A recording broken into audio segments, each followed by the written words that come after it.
healthcare system is broken, but it doesn't have to be. This is Revenue Cycle Optimized by Infinix Healthcare.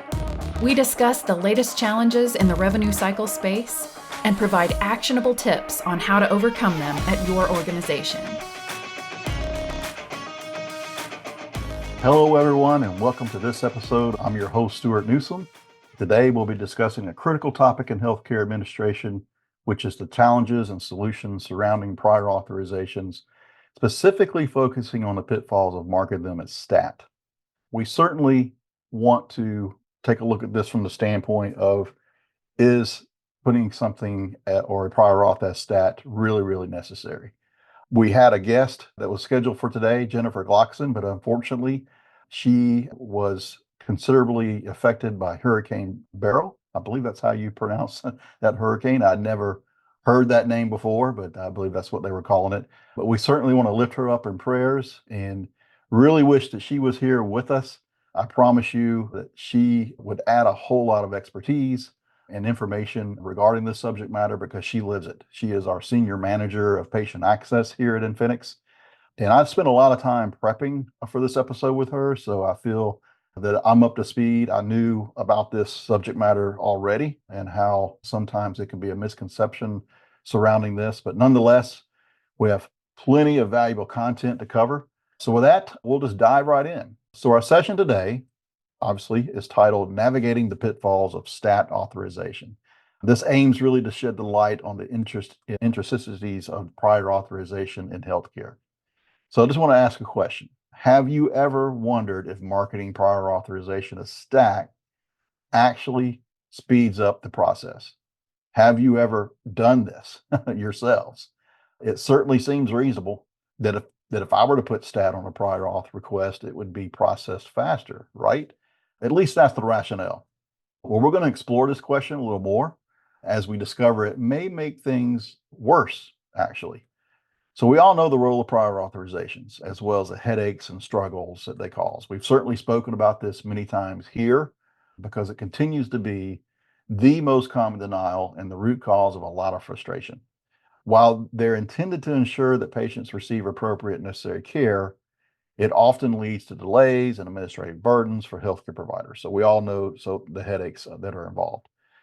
Now, according to the AMA, significant changes are needed to fix the prior authorization process.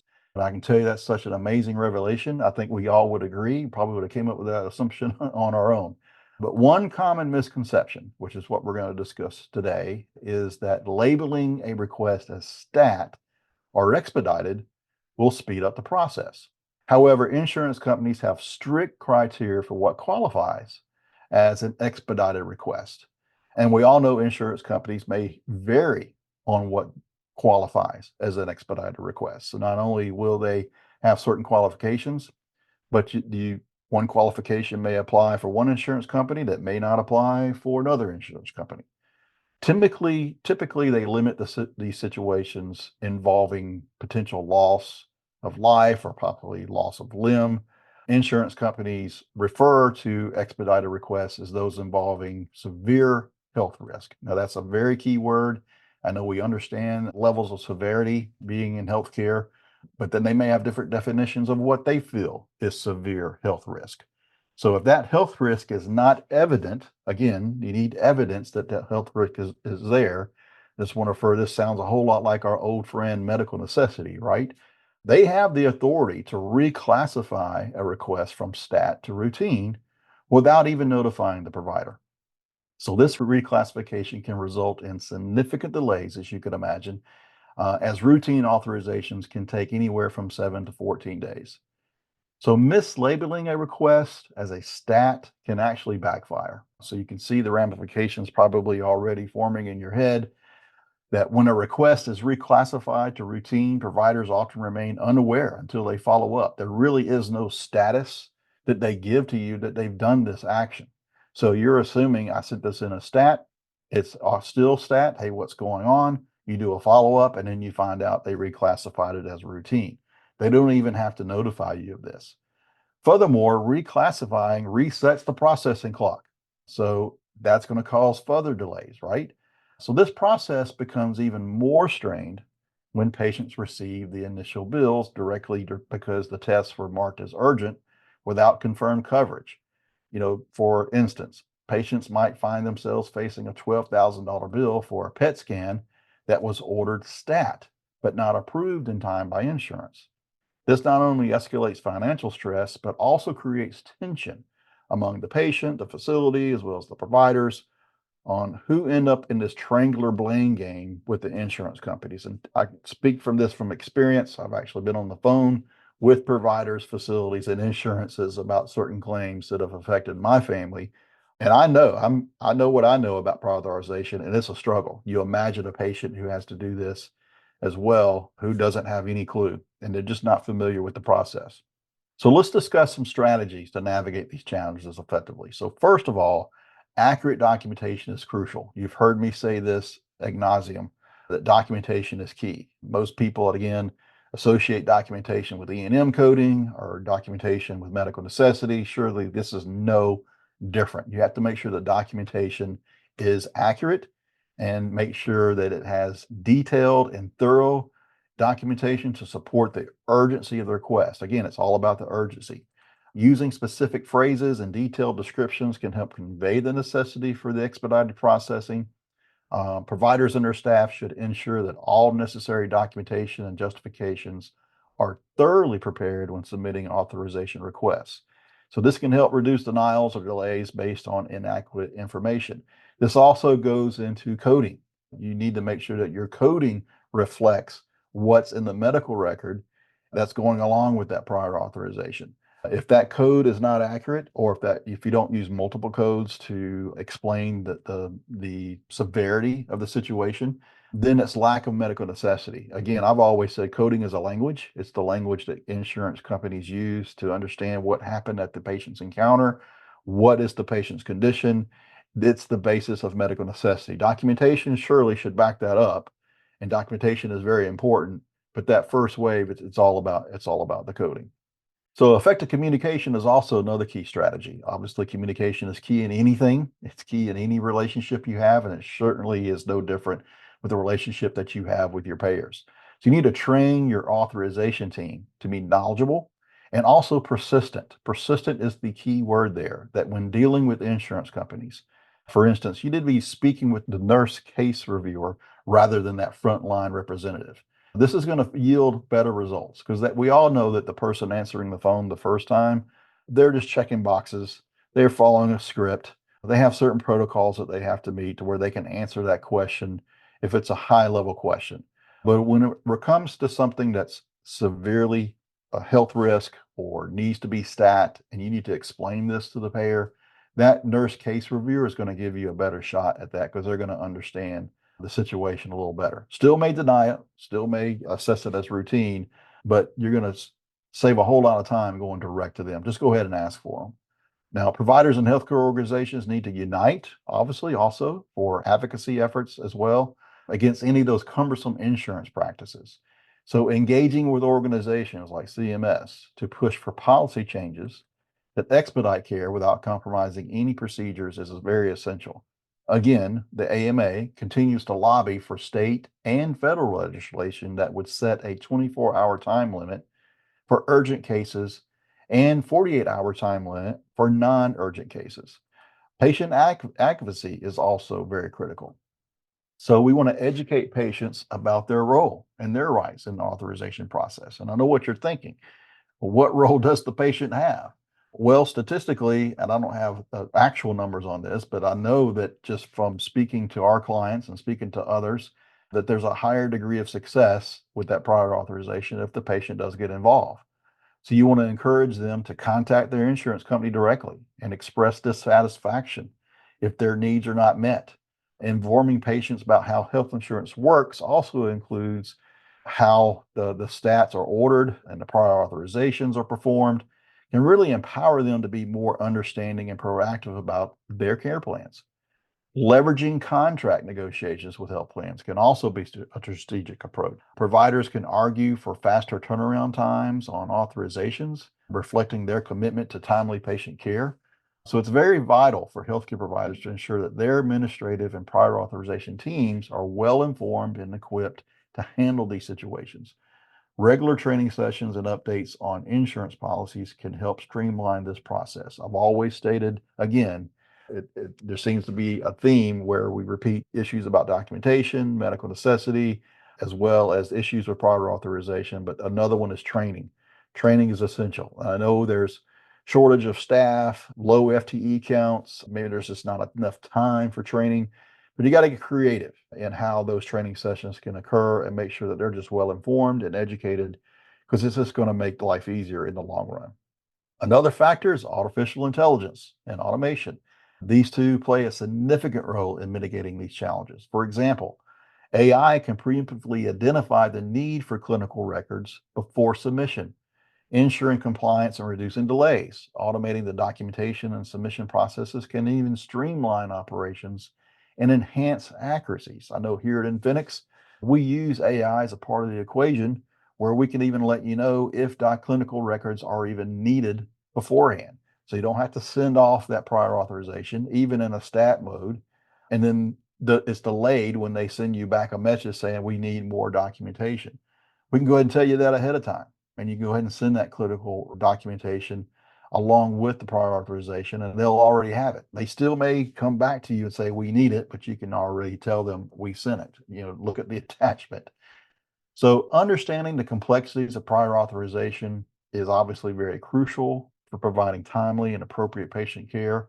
But providers often find themselves in a predicament where, despite urgent medical needs, like a patient requiring immediate surgery for a ruptured disc, they are compelled to follow insurance mandate procedures, such as conservative therapies that may not be immediately beneficial. So there needs to be a system where providers can contest such mandates effectively based on medical necessity. So you have providers who have accurate clinical judgment about the care of patients that are going up against certain protocols and criteria that, for the sake of cost containment, and I have air quotes around that, that's really what prior authorization is all about. It's cost containment, cost management, but it just ends up being a nightmare, as we all know. Moreover, the challenges do not end after obtaining initial authorizations. There are instances where surgical procedures often reveal additional issues that were not visible in the initial assessments. This is really leading to the need for more extensive interventions than previously authorized. So this necessitates a quick reauthorization process to avoid patient liabilities for any unforeseen surgical expenses. So to summarize here are some of our key components and recommendations that we're offering. So enhanced documentation quality to clearly justify the urgency of the request. Again, train authorization teams to effectively communicate and escalate issues within insurance companies. You want to educate patients, get them involved on how to advocate for themselves and understand their insurance rights. And then utilizing AI and automation tools to streamline the prior authorization processes.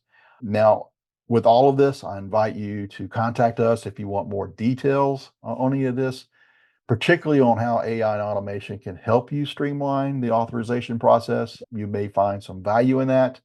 We may need to collaborate and share some ideas with you. Be more than happy to do that. So if you can contact us, that would be amazing. We'd be happy to speak with you. I do want to thank you for joining us today. I'm now open to any questions you may have about prior authorizations and the strategies that we've discussed. Just want to work together to improve the efficiencies and effectiveness of our healthcare systems.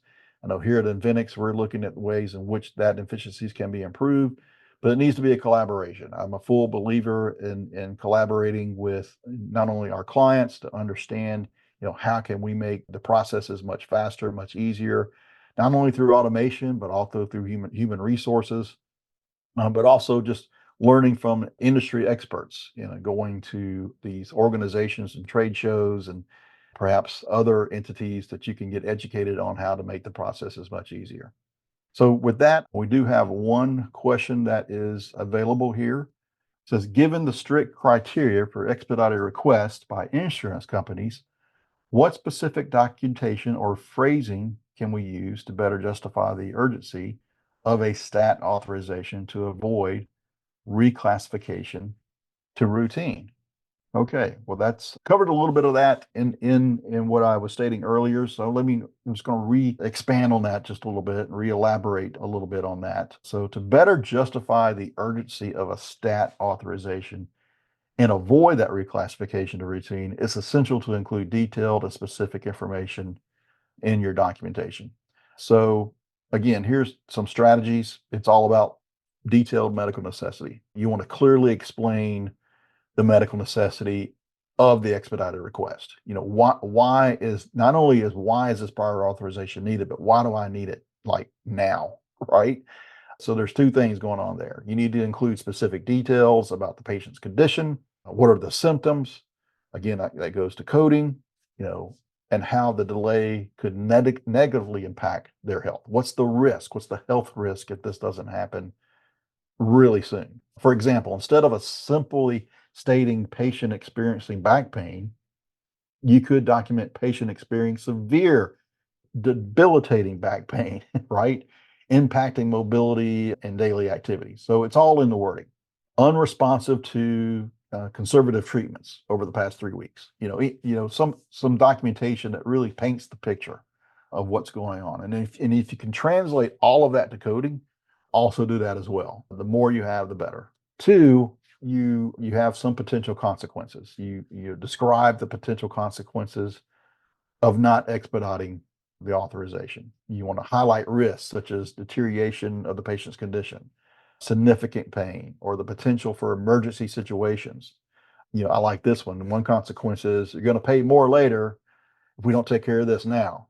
What we're going to do now and today is going to be less expensive for you, you know, Mr. Payer, if we don't go ahead and take care of the problem because it's going to get worse later. You also want to use clinical terms. When you utilize clinical terms and standard medical criteria that align with insurance company guidelines, you want to make sure you're reflecting, kind of speaking their language, right? Phrases like urgent medical need, imminent risk, critical intervention required. These all can be signals for urgency, right?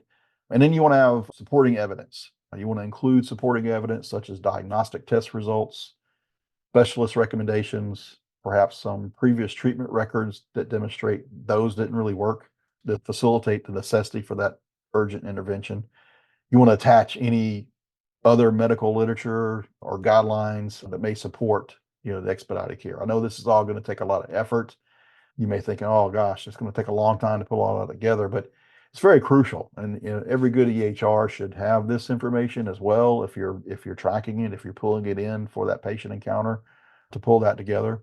And then lastly, again, going back to that nurse case reviewer, if possible, request a consultation with a nurse case reviewer when you're talking to the insurance or their medical director at the insurance company. That's another key person you probably could speak with. They're more likely to understand the clinical urgency and approve the expedited request rather than just an algorithm or a guideline. And clearly articulate, it paints that picture of urgency and potential risk. You can increase the likelihood of insurance companies approving the expedited request. Another question here, how can we effectively educate our patients about the prior authorization process and empower them to advocate for themselves, especially in situations where delays in authorization can impact their treatment and financial situation? Yeah, this can be challenging. I can understand the fear in that. Educating patients about prior authorization process and empowering them is actually crucial. Again, I think when a patient gets involved, there's a likelihood of that chance of that prior authorization coming through increases because they're getting hit from the patient.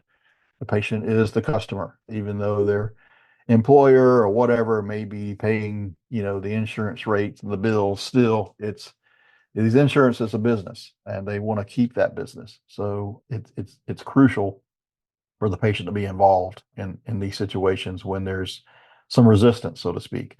So how do you do this? How do you educate them? Right. So clear communication. You want to start by clearly explaining the prior authorization process. Most people understand it at a high level, but you want to use simple, non-technical language to ensure they understand why prior authorization is needed and how it affects their care. Again, where we're using clinical terminology with the insurance company, sometimes non-clinical terminology is very helpful for the patient. because they don't understand, our acronyms, the alphabet soup of healthcare, I like to call it. They don't necessarily understand, the processes when you say, prior auth or stat. They're like, huh, what? So you need to just kind of, bring it down to a level where they can understand from a non-technical standpoint and provide educational materials. You can actually create and distribute educational materials such as brochures, handouts, maybe some online resources that outline the steps involved in obtaining that prior authorization, include tips on what patients can do in that process, and encourage them to be proactive, encourage them to stay informed about the importance of following up with their insurance company, provide them specific questions, let them know, hey, you can play a role in this. Most patients feel like there's some types that feel like, oh, it's the doctor's going to take care of it. It's not my job. It's their job. They're getting paid to do this. Well, not yet, but I think some of them really would want to help because it's their care. They can take control of their care and understand, the ramifications. For instance, they can ask about the status of their authorization, what other information might be needed. They can also, and the expected timeline, for the decision. These are reasonable questions that they can ask the insurance themselves. You want to empower them with knowledge. That goes back to some, education, give them some supportive tools, and then highlight the impact. Explain to the patient how their involvement can make a huge difference. Let them know that patient feedback can sometimes expedite that authorization process, and give them regular updates. Keep them informed. This is actually crucial. Just put yourself, we've all been patients, and we've all been in situations where we've been concerned or worried. So just put yourselves in their shoes, because we have all been there and knows what it feels like. So it's very helpful for a patient to be informed about what's going on with the authorization process. Giving them regular updates on the status of their requests can also reduce anxiety and just kind of help them feel like they're more in control.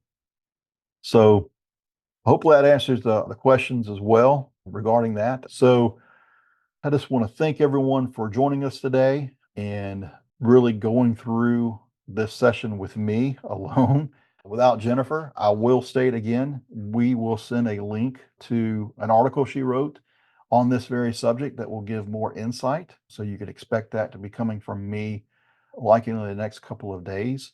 Or if you just want to speak to us immediately, feel free to give us a call or contact us via our website. There's plenty of avenues out there with contact us, request demo, whatever. We will get back with you ASAP. So really appreciate everyone's attention today. And as always, we look forward for you to joining us next week. So thanks everyone, and have a safe weekend. Thanks for joining us. Subscribe to get notified when our next episode is online. For more information for how we can help you increase reimbursements at your company, check out our website at infinix.com. That's infinx.com.